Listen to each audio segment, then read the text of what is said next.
Welcome back. And the new Mansoura city is one of the new smart cities that covers 25.4 kilometers square, stretching around 14 kilometers around the Mediterranean coast. More about Al Mansoura city in the coming report.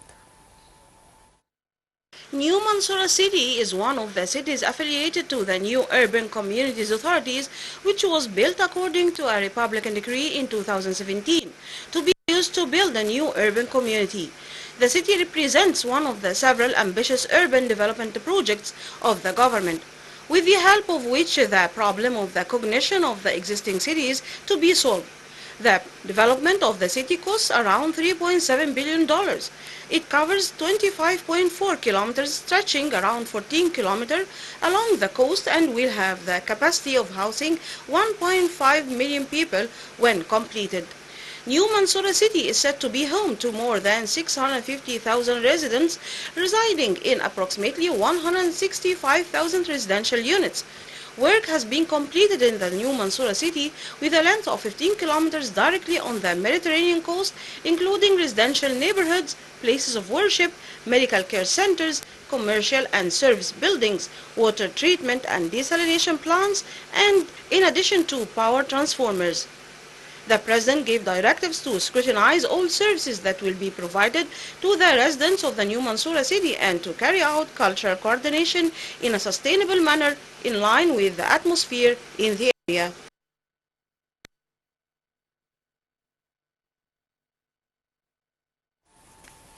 And to shed more light on today's inauguration of the new Mansoura city, we are joined over the phone by Dr. Abdel Khali Ibrahim, Assistant to the Housing Minister. Good afternoon, Dr. Abdel Khali. Good evening. Yes, good afternoon, sir. Good afternoon, sir. So, sir, President Fattah al-Sisi inaugurated on Thursday the new Mansoura city and the new Mansoura University, and he also inspected the village of Al-Hassa in the Shirbin Center, one of the villages of Decent Life Initiative. First, can you tell us more information about the new Mansoura city, as it is considered one of the smart cities that are built across the nation? Okay. So Mansoura city is one of the new cities that is called the fourth generation of the new cities that have been developed since 2014. So during the 7 or 8 years, we already have started in developing about 30 new cities, and most of them are based on the principles of the smart city and sustainable cities as well. And this is also matched with one of the outcomes from COP27, which is launching a global sustainable city initiative. And during this initiative, Egypt presents New Mansoura city as one of the new cities that have been developed on sustainability measurements. For example, one of the measurements for achieving sustainability in New Mansoura is to have a city as a green urbanism in terms of housing, and also green street and green pathway across the sea. And also, one of the principles is for this city is a walkable city. So this encourages people to cycling, and also assign lane for an area for pedestrians. And also another aspect of sustainability, which is public transportation, because this is one of the important in order to reduce CO2 emissions. So we already started to have the first phase of an integrated public transportation system inside the city, and to try to implement the second phase to link the new city of Mansoura with the existing city of Mansoura. Yes. So, sir, to what extent the building of new smart cities is essential for the development process? Right. Smart city is one of the principles for developing the New Mansoura cities and other cities, but as you know, each city has its own characteristics. For example, New Capital and New Alamein different than New Mansoura because New Capital and New Alamein are cities have a role at the international level. So, in terms of smart city techniques, we are talking about smart city in building infrastructure and also management. But for Mansoura city, because Mansoura is classified as a national level city, so its role not to extend the global function. It's only for Egypt and for at the national level. So the smart city techniques have been implemented in the infrastructure and also in the city management. But for the housing, because at the end you are talking about one of the city inside the delta which has got its own characteristics in terms of building and housing and social aspects. So we already started in using smart city techniques in the infrastructure and city management. But for housing, we already have some sustainability measurement, but not using smart techniques in implementing the bill. Yes. Sir, also the President in fact inspected the Al-Hassas city, and it is one of the cities, or the villages rather, that belongs to Decent Life initiative. So can you tell me more about the impact of Decent Life initiative on the lives of people living in Al-Hassas village? Right. So this village is one of the villages that have already be part of the initiative, and as we listened today to the Minister of Housing and talking about the problem of Delta, more than 70% of people in Delta live in villages, and most of the villages have problems relating to desalination, the water and sewage system, and also problems relating to the road and also for services. So in this village, we try to improve the quality of life by providing this village and other similar village with basic infrastructure and basic services, which representing in new services for housing, for education, for health, for all aspects of services. Yes, also elimination of unplanned construction is a mutual responsibility of the states and the citizens. So can you tell me more about efforts done by the government to eliminate the unplanned construction areas or slums? Right, it's an overall strategy for upgrading the existing cities, because if we are trying to say what is the main goal of the Egyptian government for urbanism in Egypt, we already have two goals. The first is to build new cities such as New Mansoura, and these cities are accommodated new housing and services and also job opportunities for people. But also at the same line, we already have a number of unplanned areas and some areas in the existing cities, so the government tries to upgrade these cities. The first phase of upgrading these cities is to eliminate all the unplanned areas, all the slums areas that are classified as danger in terms of their location or their situation. So the government already, to some extent, the elimination of the slums that are in danger. But we already working now in the second phase, which are another type of the unplanned area or slums area that is more safe than the previous site.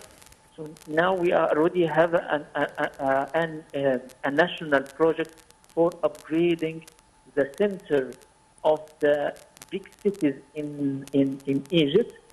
It's called upgrading of the capital of governorates, or in Arabic, عواصم المحافظات.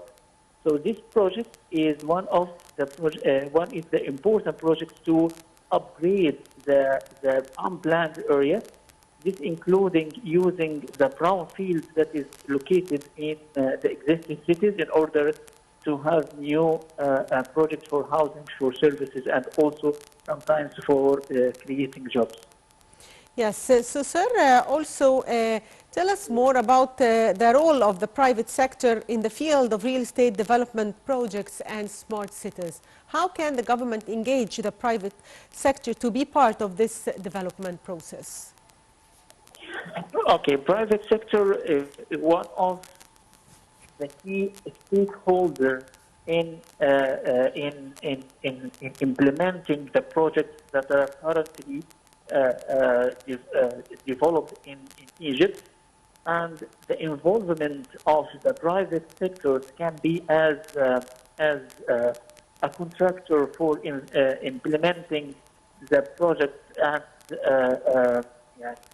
help or support the government to achieve the goal of finishing the project time. And another type of engagement, which is the triple P approach, public-private partnership. So, for example, in the new cities, in the fourth generation of the new cities, NUCA, the New Urban Community Authority, have a number of about 63 new projects. These projects different type of projects. Some of them are residential, and some of them are mixed use. So this kind of partnership, it's a kind of win-win situation. The win from the side of government is to achieve the goal of the development of the new cities, and also to take the share of the government in terms of housing units or cash in order to support the program of social housing and other programs for people. Sir, also, if we talk about the Delta region, as it is one of the regions in Egypt that suffers from high population density, and it has the least opportunities to accommodate the urbanization, whether for housing or other activities. To what extent these projects will solve this problem?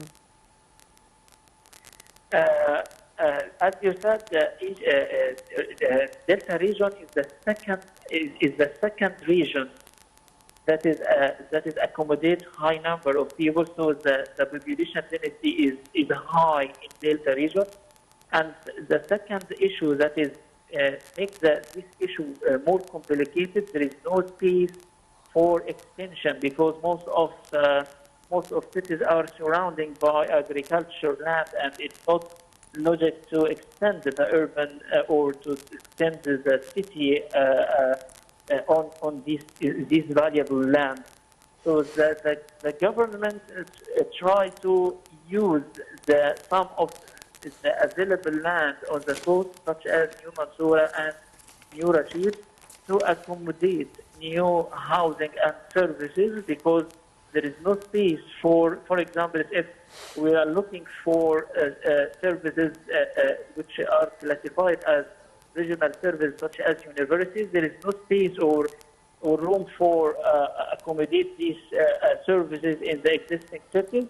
So the new cities, such as New Mansoura, New Rashid, and other similar cities, have opportunity because it has its new land for new services, and also for for investment in terms of industrial or logistics uses, that is can consider it as opportunities for creating jobs. So again, back to your question, these cities can accommodate part of the urban and population growth, and to some extent we can say that we can solve the problem of Delta region in terms of the high density of its urbanization. So, sir, to what extent the building of new cities across the nation will help in attracting more investors to the country? Sorry, can you say that question Yes, again? I'm asking about to what extent the building of new smart cities across the nation will help in boosting the economy and attracting more investors to the country, as we can see that there are many projects, new projects built in these new cities, and also we have the new Mansoura desalination plant, and many projects are built in these new smart cities. To what extent they are going to be attractive to investors? Right. Using the smart city techniques is not for branding or not because it's an international trend. The first benefit from the smart city techniques is to solve our problems. What are our problems? For example, resource management. We have we have problems of water and also in energy. Despite energy now, it's become better than in past, but at the end we need to have some techniques for saving energy and resource management in general. So in order to make this management, we need to use smart techniques for saving water and for saving energy. So Yes. using smart city is one of the benefits from using smart city is to solve part of our problem. The second benefit is to attract investment, yes, because part of these cities are functioned at the global level. So, for example, new capital, it's not only a city for Egypt at the national level, but it definitely it's for Egypt, serve Egypt at the national level, but it's also an international city. And in order to compete the other cities around the world, we should have the same guideline or planning principles guideline, such as a smart city. So a smart city techniques it become one of the important part of the city.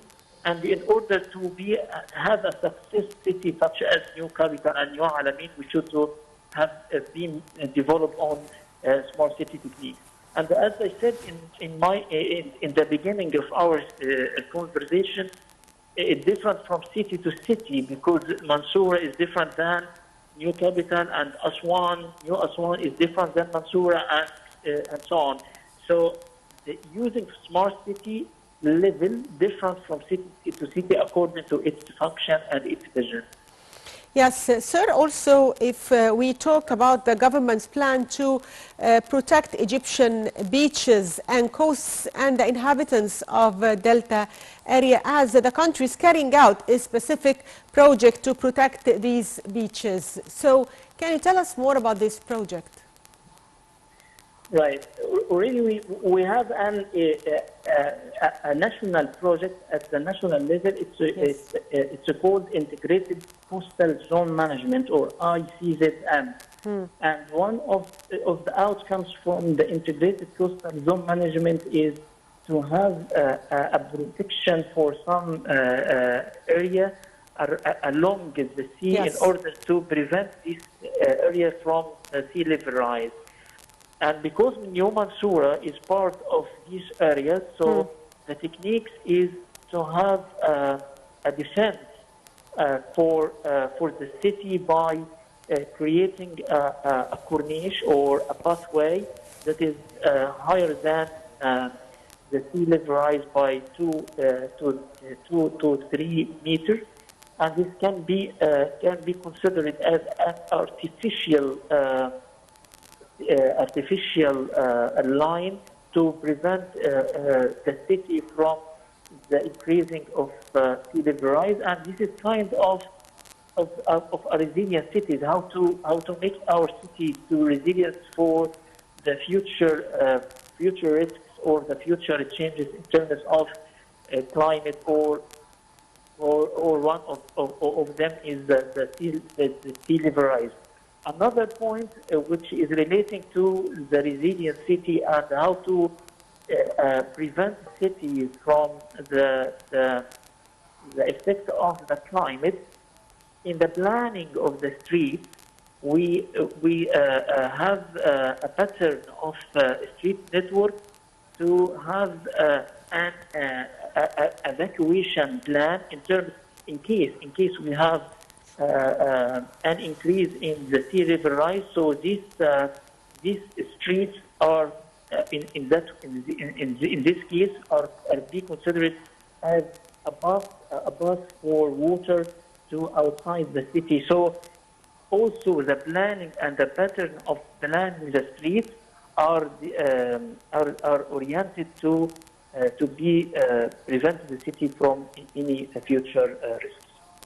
Yes, I'd like to thank you, Dr. Abdelkhaliq Ibrahim, Assistant to the Housing Minister. Thank you for being with us. And the viewers, the President inaugurated on Thursday the new Mansoura city and the new Mansoura University, and inspected the village of Al-Hassas in Shirbin Center, one of the villages of Decent Life initiative. So short break and we'll be back, so stay tuned.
أنا من البلد دي، ليا في كل شارع فيها حكاية، وناسها أهلي وحبايبي، أجدع ناس.